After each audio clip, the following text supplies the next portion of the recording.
I think the climate it falls in line of the climate, even going to the past, because that's one of the harder things of listening to like hip hop, which the kids they also say in interviews outside of the video saying that they were very much like us, listening to that, reading comic books and all that stuff. Right.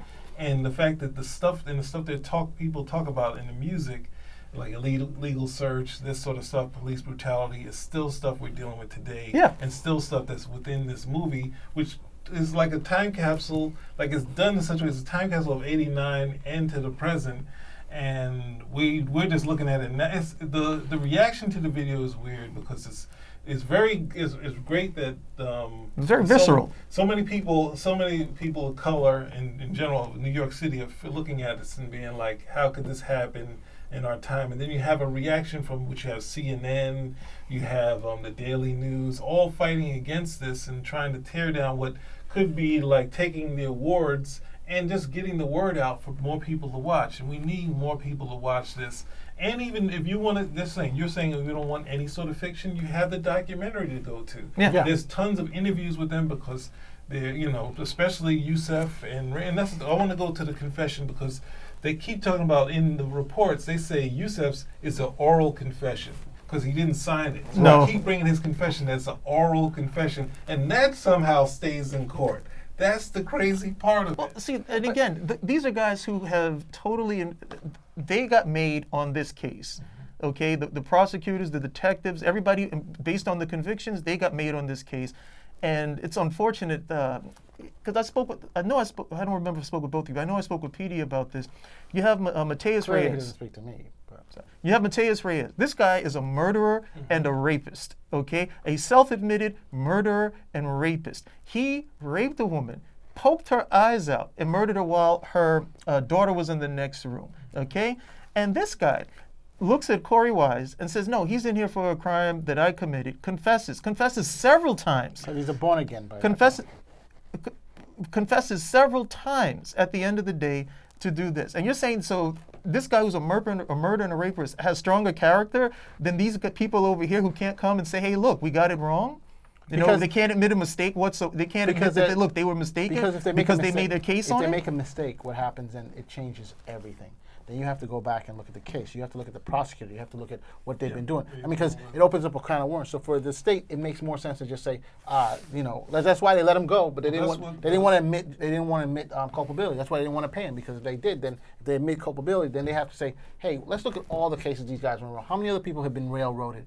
How many people are sitting? And that could be a huge thing. Was the DNA done properly? And so that's why they didn't want to admit culpability. That's the thing. That's the a big thing. That was done properly was DNA because they felt that was going to be a slam dunk. And they were wrong. And they were totally wrong. And they moved forward and basically threw that out. When they had Mateus Reyes in prison, in jail at that time because he had already been caught. Someone stopped the rape and he was captured. But the one of the harder things which the movie couldn't do is to do the story of Mateus Reyes besides him exonerating them because he talks about passing the policeman as he was exiting after the rape. Right. And I think the policeman was nicknamed Blondie, and he saw him and he said, yes, I do remember seeing that person leaving, but it's not in connection to the case at all. He's just someone that the policeman Blondie knows Mateus. He's like, oh, hey, hi. And he passes him by like, oh, this guy just seeing the neighborhood. He's not looking at it as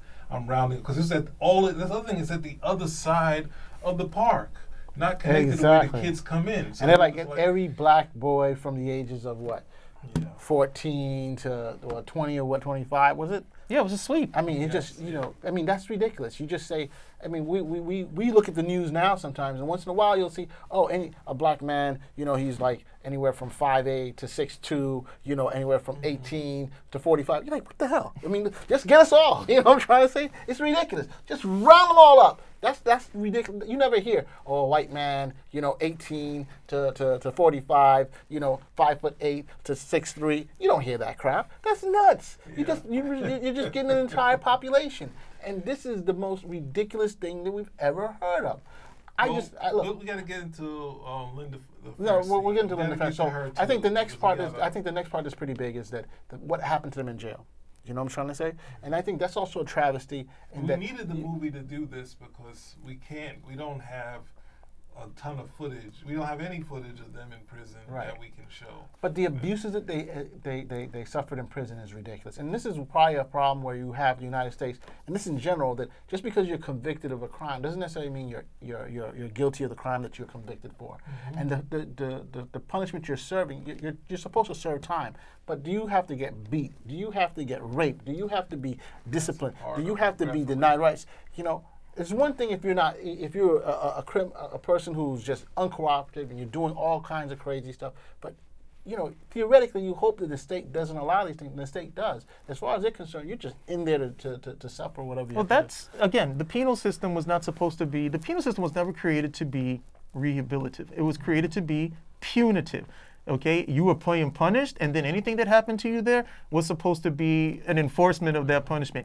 I mean, Being you look raped at- by other men you- and being look, beat the- down by. You look at the situation with Corey, and I think the film makes it seem that he went to Rikers after he was charged. He went to Rikers immediately. Yeah, right away. Okay, he went to Rikers immediately, so he was They already. tried him as an adult. Yeah, so he was already dealing with that, and then you see the corruption where the guy's like, "Hey, what can you do for me?"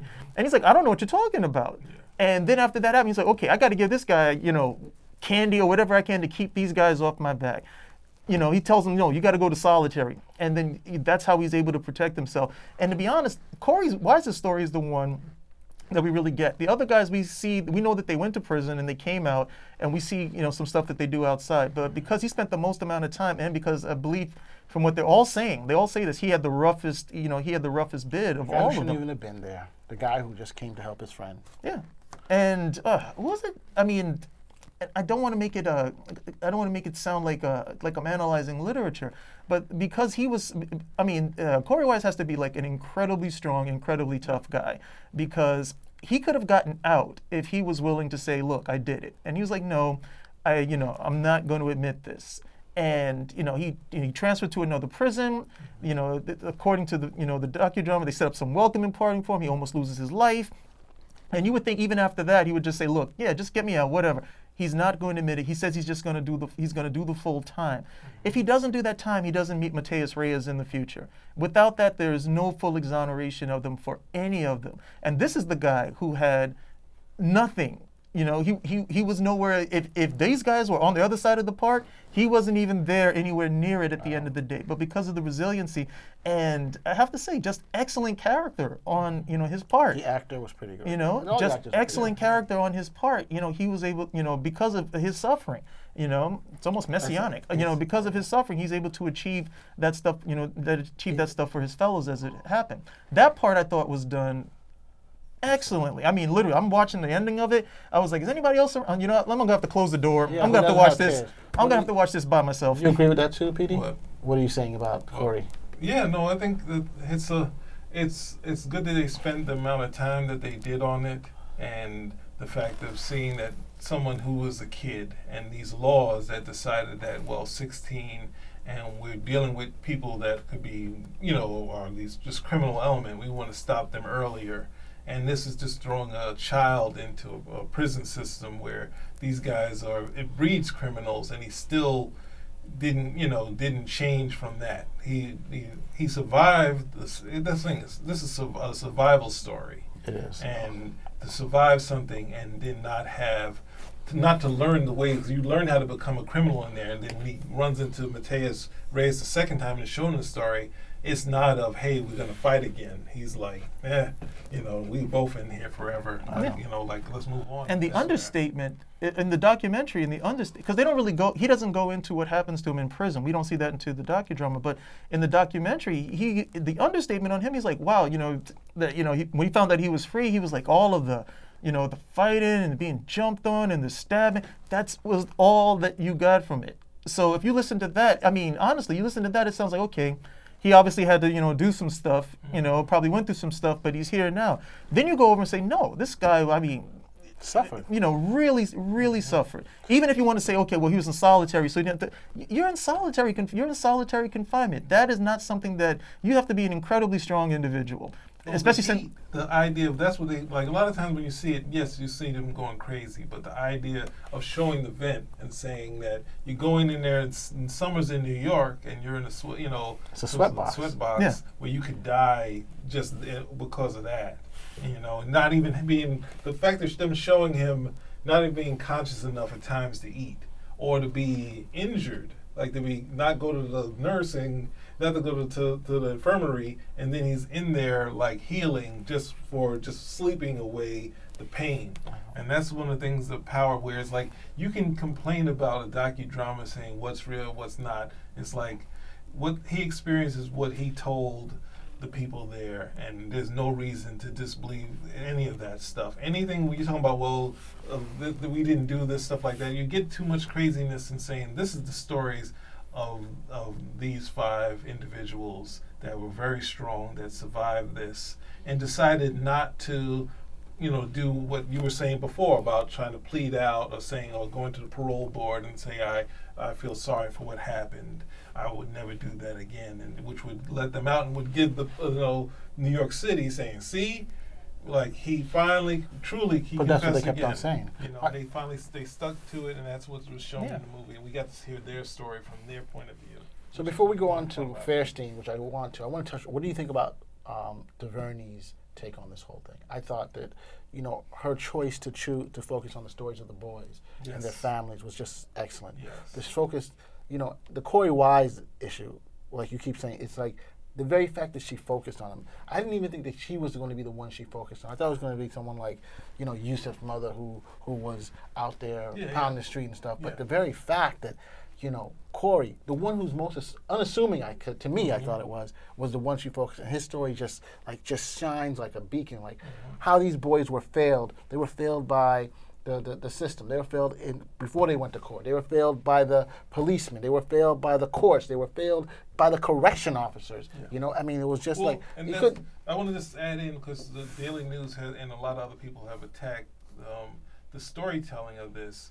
And you have, of course they're going to, because the Daily News. I mean, you was one you of the have to biggest go back to opponent of that. If you go back to 1989 and you read the papers and you look at you read the articles, but you can give up the ghost and you read. It's over. That's not that for me. That's always been twofold. One, I want you to say that. I just want to say the fact that the Daily News said that this movie was black and white, and the fact that the parents. So was the Daily News. No. But when they did the stories in the beginning, it was totally just black and white. And then when you get to here, this story is not. The corrections officers, the black policemen. Yes. There's people of color. There's even the parents not fighting as hard as they could. The father not fighting as hard for Antron's father, not fighting as hard for his son, which says that there's things that went wrong across the board. But just because obviously the police are in power, they're more power than Antron's father, than Raymond Santana's father. And So they know how the system works. it's going to look bad. And one of the best lawyers for the Central Firefighter was actually a white guy. Yes. I mean, let's not right. That's what I wanna he get understood into. the system. He knew how to work it. He tried. He even said this is BS. Yeah, but Because it goes back again to what I was saying before about there's no it were the confessions. And you have to take, that's one of the reasons why, again, I'll go back to that documentary, because understanding what the climate was like. Your aunt, as you're saying, kept you in the know of what was, at least both sides of what was going on.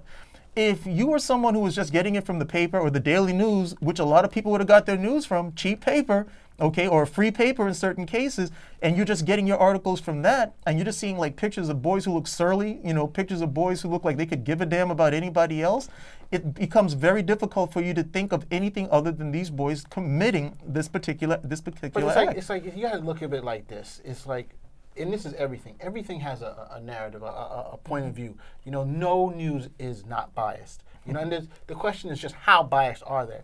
And we have to remember the Daily News at that time, and even to this day, they have a particular readership that they're looking. They always claim we're the working man's newspaper, and this is what we're going for and stuff like that. But who are really they targeting? They're not necessarily targeting the African Americans or the West Indians or the Latinos. There's a particular neighborhood that they're focusing on, and unfortunately, anybody else can jump into that Daily News framework. But they know who their readership is, and that's who they go after.